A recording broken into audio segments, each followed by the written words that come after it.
কুটুসোনার জন্মদিনে এই অবস্থা, বিয়ে লাগলে কি হবে সেটাই ভাবছি। এতটা পরিমাণে আনন্দ মজা আমরা করলাম, পুরো ভিডিওটা তোমাদেরকে শেয়ার করব।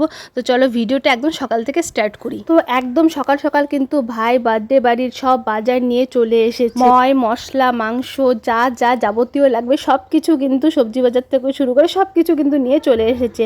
আর আসার পরে সব কিছু দোকান নিয়ে এখানে সাজিয়ে বসে পড়েছে দেখো সব কাটার জন্য, কারণ বলছে যে আমি কিন্তু সব একাই কাটাকুটি করব, তোরা কিন্তু কেউ এদিকে আসবে। শুধু মাংসগুলো ধোয়ার ডিউটি পড়েছিল শ্রেয়ার কাঁধে।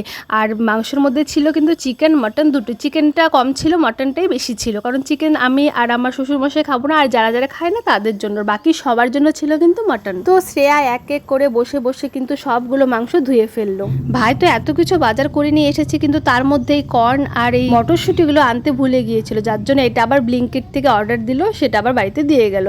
ওদিকে শ্রেয়ার মাংস ধোয়া কিন্তু কমপ্লিট হয়ে গেছে, আর ভাই এদিকে বসে গেছে ম্যারিনেট করার জন্য, কারণ মাংসগুলো আগের থেকে ম্যারিনেট করা না থাকলে কিন্তু ভালো হবে না, কিন্তু রান্নাবান্নাগুলো কিন্তু সন্ধ্যার থেকে শুরু হবে, আর এখন সকাল সকালই ম্যারিনেট করে রাখছে, সারাদিন থাকলে ভালো হবে। তো প্রথমে এখানে দিয়ে দিল কিন্তু হাফ কিলো দই, তারপরে দিয়ে দিল গোটা গরম মশলা, তারপরে লবণ হলুদ লঙ্কার গুঁড়ো জিরের গুঁড়ো ধনের গুঁড়ো সব দিয়ে ভালো করে, তারপরে আবার তেল দিয়ে দিয়েছিল কতগুলো, আর তারপরে দেখি সবগুলো মশলাপাতি একসাথে সুন্দর করে ফেটাচ্ছে, এমনভাবে ফেটাচ্ছে যে মনে হচ্ছে হাত না মেশিন। যাই হোক এই মেশিনের মধ্যে কিন্তু 10 মিনিট মশলাগুলোকে ভালো করে ফেটিয়ে নিল, তারপরে সবগুলো মটন এক এক করে ঢেলে দিল, তারপরে আবার ওই মেশিন সেখানে ভাই বলে প্রথমে লবণটা দিতে ভুলে গিয়েছিল, পরে আবার লবণটা দিয়ে ভালো করে মিক্সড করে দিল, আর সবশেষে দিয়ে দিল 1 প্যাকেট কাশ্মীরি লঙ্কার গুঁড়ো। যাক এটা এখন 4 থেকে 5 ঘন্টা ম্যারিনেট হোক। আর ওদিকে দেখি কি আমাদের বাড়ির সবাই চলে এসেছে, সবাই বলতে ভাগ্নি ভাস্তি আমার ননদ আর আমার শ্বশুর মশাই কিন্তু এসেছিল, আর বাকিরা ছিল, বাকিরা সন্ধ্যার পরে আসবে তাই বলেছে, কারণ একসাথে তো সবার আসাটা পসিবল হয়ও না।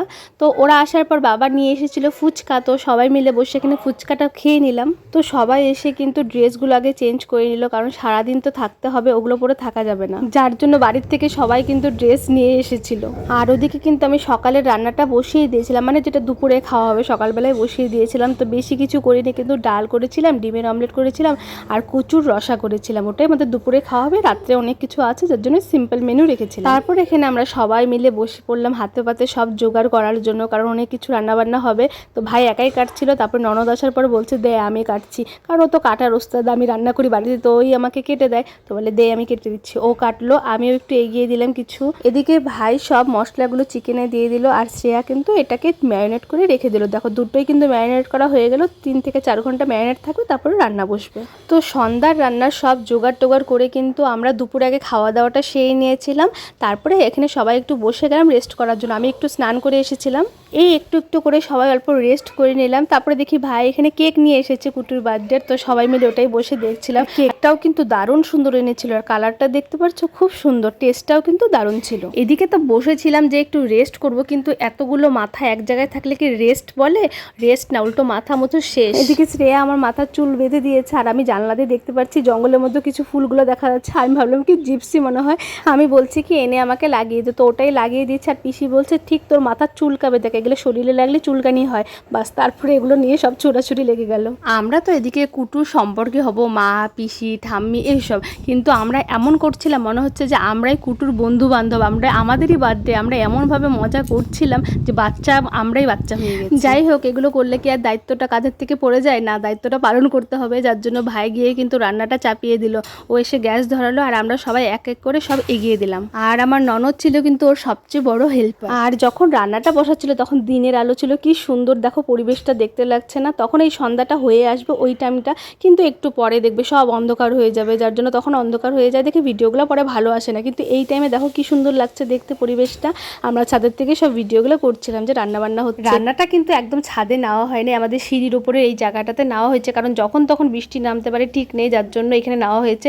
ঠিক কিন্তু সন্ধ্যার পরে বৃষ্টি নেমেছিল। এদিকে ভাই রান্না বসাচ্ছে, আর আমরা সবগুলো মিলে কত গল্প গুজব করছি। ওদিকে দেখি মা দৌড়তে দোকান থেকে আসছে, কারণ এতগুলো মানুষ বাড়িতে আছে, মার্কেট দোকানে মন থেকে যাই হোক দরকারের জন্য গিয়েছিল, তারপরে দেখে চলে আসলো। এদিকে এদিকে সন্ধ্যা পেরিয়ে গেল, আমাদের কিন্তু রান্না প্রায় হয়ে আসছে। এদিকে ঘরের ডেকোরেশন একটু চলছে। ডেকোরেশন বলতে সেরকম কিছু কিন্তু না, যাই হোক যেটুকু মানে বেলুন ফুলানো, বাচ্চাদের মনের আনন্দ ওটুকুই হচ্ছে। আমাদের কিন্তু হাইফাই সেরকম কিছুই হয়নি, সবাই মিলে আনলিমিটেড আনন্দ করেছিলাম। এটাই কিন্তু ছিল আমাদের বার্থডের মেন থিম। যেমন বাচ্চারা আনন্দ করেছিল তেমনি আমরা বড়রাও কিন্তু আনন্দ করেছিলাম, সবাই মিলে মানে যার যার বয়সের সাথে সে মানে খুব আনন্দ করেছিলাম আমরা সেদিন। তো শুধু কিন্তু কথা বলছি কাজ না, এরকম কিন্তু আমাদের না। যেমন আমাদের মুখ চলছিল তেমনি আমাদের হাত চলছিল। ভাই কিন্তু নিচে রান্না বসিয়ে দিয়েছিল, কিন্তু লেট হচ্ছে দেখে আমি কিন্তু ঘরে বাকি রান্নাগুলো কমপ্লিট করলাম। যেমন চাটনি করেছিলাম, তারপরে কিন্তু চিকেনটাও বসিয়ে দিলাম, কারণ উপরে হলো একটাই গ্যাস যেটা দিয়ে ভাই ফ্রাইড রাইস মটন করছিলাম। মটন করতে তো প্রচুর টাইম লাগে, ফ্রাইড রাইসের ভাত করতেও টাইম লাগে, যার জন্য চিকেনটা কম ছিল, চিকেনটা চাটনিটা আমি ঘরে বসিয়েছিলাম। আর ওদিকে দেখি আমার জামাইবাবু কিন্তু অফিস থেকে চলে এসেছে, আর এসে কিন্তু বসাবসির কোনো সিন নেই, একদম বেয়ার সাথে লেগে পড়লো রান্নার কাছে। ভাইয়ের দিকে ফ্রাইড রাইসটা করছে আর জামাইবাবু কিন্তু সব হেল্পগুলো করে দিচ্ছে। আর তোমাদেরকে প্রথমে বলেছিলাম না যে সন্ধ্যার পরে বৃষ্টি নেমেছে, তো বৃষ্টি নেমেছিল দেখেই কিন্তু এই যে গ্যাস ট্যাস সব কিছু নিয়ে আবার ঘরে রিটার্ন, যার জন্য বাকি রান্নাগুলো ঘরেই হয়েছে। মানে ফ্রাইড রাইসটা খালি ঘরে হয়েছে, মাংসটা কিন্তু উপরেই হয়েছিল। আচ্ছা, শুধু কি আমরাই ঝগড়া আর মারামারি করি? দেখো তো এই যে ননদ বৌদি, এরাও কিন্তু ঝগড়া মারামারি করে। দেখো এদের খুনসুটিরা দেখো, বৌদি কেমন করে ননদের কান ধরে দিল। কি সবার মধ্যে এগুলো হয় তো বলো? এবার চলো এখন তাহলে কেক কাটিংটা করা যাক। এদিকে কিন্তু কেক ডেকোরেশন সব হয়ে গেছে, বাচ্চারা করেছে, বড়রা সবাই মিলে করেছে। তারপরে এই যে দিদি নিয়ে বসে পড়েছে কেক কাটার জন্য। আর এই যে আমার ভাগ্নির কাছে না আমার কুটুসোনা খুব ভালো থাকে, দিদি যেইভাবে বলে বলে দিচ্ছে কুটুসোনা কিন্তু সেইভাবেই সব নিয়মগুলো করলো। দিদি ধরে কেক কাটিয়ে দিল আর কিন্তু কুটুসোনা কেক কাটলো, কোনো ঝগড়া কান্নাকাটি কিন্তু কোনো কিছুই হয়নি। তারপরে এক এক করে আশীর্বাদ পর্ব চললো। তো প্রথমে কিন্তু আমার শ্বশুরমশাইকে দিয়ে স্টার্ট হলো, তারপরে শাশুড়ি মা এক এক করে সবাই কিন্তু আশীর্বাদ করলো, গিফট দিল। আর আমি যে দুটো গিফট নিয়ে এসেছিলাম, একটা কিন্তু বাবুকে দিয়ে একটা মাকে দিয়ে দেওয়ালাম। এখানে দেখো বাচ্চাটা কিন্তু কি সুন্দর করে বসে আছে, সবাই এক এক করে আশীর্বাদ করছে, মিষ্টি খাওয়াচ্ছে, একটুকু ওর আওয়াজ নেই, সব মিষ্টিও খেলো আশীর্বাদও নিল। তো এক এক করে কিন্তু সবাই আশীর্বাদ করলো, কেক খাওয়ালো, আর সবার লাস্টে মা বাবা আশীর্বাদ দিয়ে ফিনিশিং করলো। তারপরে আগে খাওয়া দাওয়াটা কিন্তু শুরু করে দিলাম, কারণ আমাদের বাড়ির লোকগুলো বাড়ি ফিরতে হবে আর বৃষ্টি নেমে গেছে, যার জন্য আগে খাওয়া দাওয়াটা ওদেরকে সারিয়ে দিলাম। তো সবাই কিন্তু আজকে বাড়ি ফিরে যাবে, আমি শুধু থাকবো। আমি কদিনের জন্য শ্বশুরবাড়ি থেকে ছুটি পেয়েছি বাবার বাড়ির জন্য, তো কয়দিন থেকে তারপরে বাড়ি চলে যাব। তো এই ছিল কিন্তু আমার কুটুসোনার জন্মদিনের ব্লগটা। তো তোমাদের এই ব্লগটা কেমন লাগলো অবশ্যই আমাকে একটা কমেন্ট করে জানিয়ে। তো দেখা হচ্ছে আবার নেক্সট কোনো ভিডিওতে। ওকে, বাই।